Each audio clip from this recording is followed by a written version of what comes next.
So today we're going to be discussing the quadratic formula, which is essentially a quick way to find the solutions to any generic quadratic equation, ax squared plus bx plus c equals 0. Now, what you do is you just set x equal to negative b over 2a plus or minus the square root of b squared minus 4ac over 2a. Now, you can find this formula with any quick Google search. But today what we're going to do is we're going to cover how this formula is derived, and then once we derive it, I'm just going to do a couple examples just to show how it's used. So let's get started. So to derive the quadratic formula, we first start off with our generic quadratic equation. Ax squared plus bx plus c equals 0. And from there, we just go through a series of algebraic steps to get to the quadratic formula.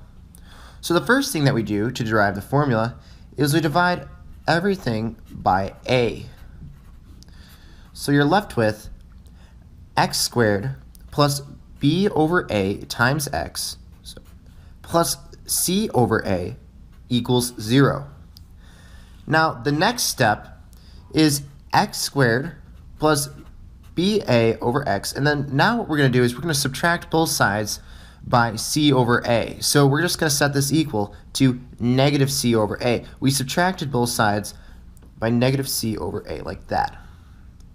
Now, one of the nice things you can do with quadratic equations is you can do something called completing the square. And if you're unfamiliar with this method, I would highly encourage you to look at my completing the square YouTube video. So using the rules of completing squares, what we're just going to do is we're just going to add both sides this nice little b over 2a squared. And then we're also going to have on the other side b over 2a squared. And now what we can do is we can take this and we can just make a nice square on this side. So this side is equal to now x plus b over 2a squared, and then just set it equal to this side.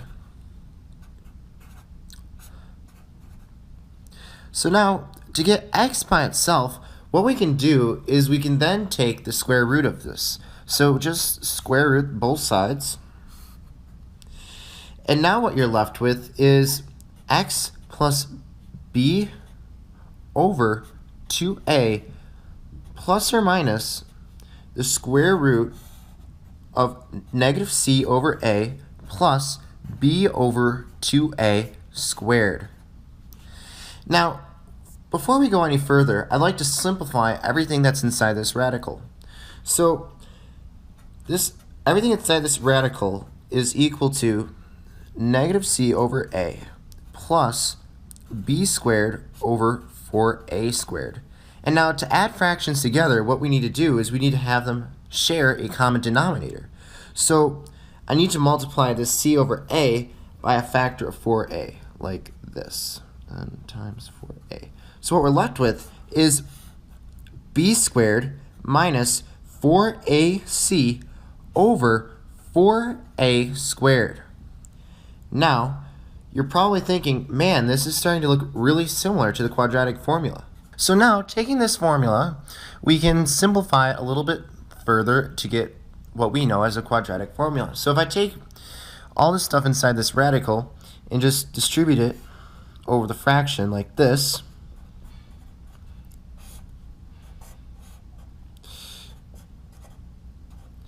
we can simplify it even further. So this 4a squared can just be simplified to 2a. So we get b squared minus 4ac, then right there. And then you can just set that equal to x plus b over 2a. X plus b over 2a. And now we just simply subtract negative b over 2a both sides to x by itself. So now we can set x equal to negative b over 2a plus or minus b squared minus 4ac over 2a. And there you have it. your quadratic formula. So now we have our formula, x plus b over 2a set equal to plus or minus the square root of b squared minus 4ac over 4a squared. And now we're really close to getting the quadratic formula. We just need to do a couple more simplifications. Now what's really nice about square roots is you can take, for example, the square root of 9 over 4 and set it equal to the square root of 9 over the square root of 4. So that's what we're going to be doing with this equation. So x plus b over 2a is equal to plus or minus b squared minus 4ac over the square root of 4a squared. And now we can simplify this denominator. So x plus b over 2a is equivalent to plus or minus the square root of b squared minus 4ac over 2a.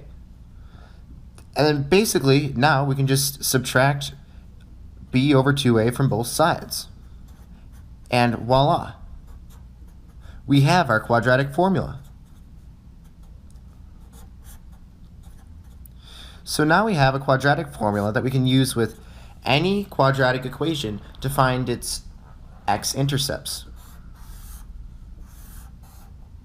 So now I'm going to be going through a few examples, and what we have here is I have the quadratic formula up here for reference, and right here we have a quadratic equation, x squared plus 7x plus 9 equals 0. So the first thing that comes to mind is, okay, let's factor this. But you quickly realize that you can't really factor this because 9 can only go, the only factors of 9 are 9, 3, and 1. And so you can't really do anything else with it. You can't create 7 out of these factors. So we have to use this quadratic formula. And so what we do is we let ax squared plus bx plus c equals 0. And we just put in these coefficients here in for a, b, and c. So for this function right here, a is equal to 1, b is equal to 7, and c is equal to 9. And so we just plug this into the quadratic formula. So x equals negative 7 over 2 times 1 plus or minus the square root of 7 squared minus 4 times 1 times 9 over 2 times 1. And so now what we get for x, our two zeros are negative 7 halves plus or minus 49 minus 36 over 2, which then can be simplified to negative 7 halves plus or minus the square root of 13 over 2. So now we can take these zeros, now we know our zeros, we can take these and graph it. So now our quadratic formula tells us that x equals 0 when x equals negative 7 halves plus or minus the square root of 13 over 2. So now if we get a question like graph y equals x squared plus 7x plus 9, we can use this quadratic formula to do that. So first off, we have our x-intercepts at 7 over 2 plus the square root of 13 over 2, 0, and negative 7 over 2 plus square root of 13 over 2, oh, that should be a negative there, 0. And these simplified down to, I did some math ahead of time, negative 1.70 and negative 5.30. And this is just a decimal that approximated. This is no way the exact value. But now we can just graph this out like this.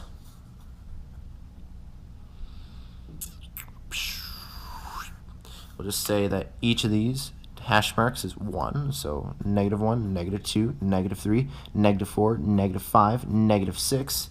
And so we have negative 1.70 here, and we have negative 5.3 about right there. I'm just going to label these.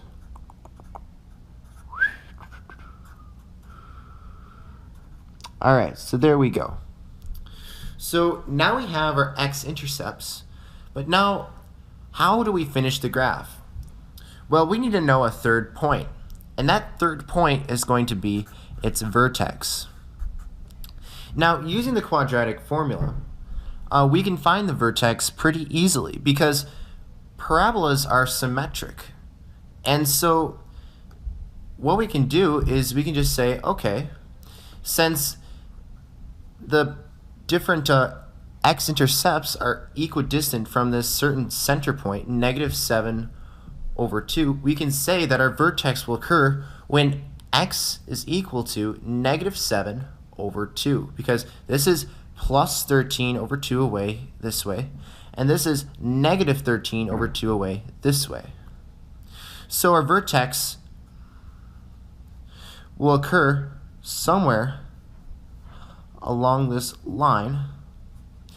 X is equal to -7/2. So we just plug this into our equation.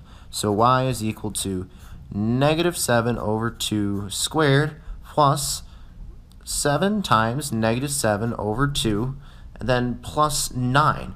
And I did some math, and that is equal to -13/4, or -3¼ So to plot the vertex, you just put it right here.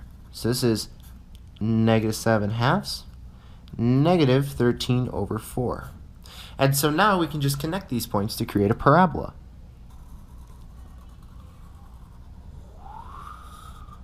Like that. And so now we've graphed the function y equals x squared plus 7x plus 9. So now we have another example where we want to graph y equals 2x squared minus 3x plus 1. And I prefer to factor first, if I can, and this equation is factorable. You can write it as 2x minus 1, x minus 1 to get your answer, with your x-intercepts then being x equals 1/2 and x equals 1. But the thing is for the sake of this video, I want to solve it using the quadratic formula. So we have here, we take our coefficients and we can say, okay, a is equal to 2, b is equal to -3, and c is equal to 1. And then we just plug it into our quadratic formula. So x is equal to -b over 2a plus or minus the square root of b squared minus 4ac all over 2a. Alright, and so if you just solve this out here, you get x is equal to 3/4 plus or minus square root of 1 over 4, which equals 1/4, obviously.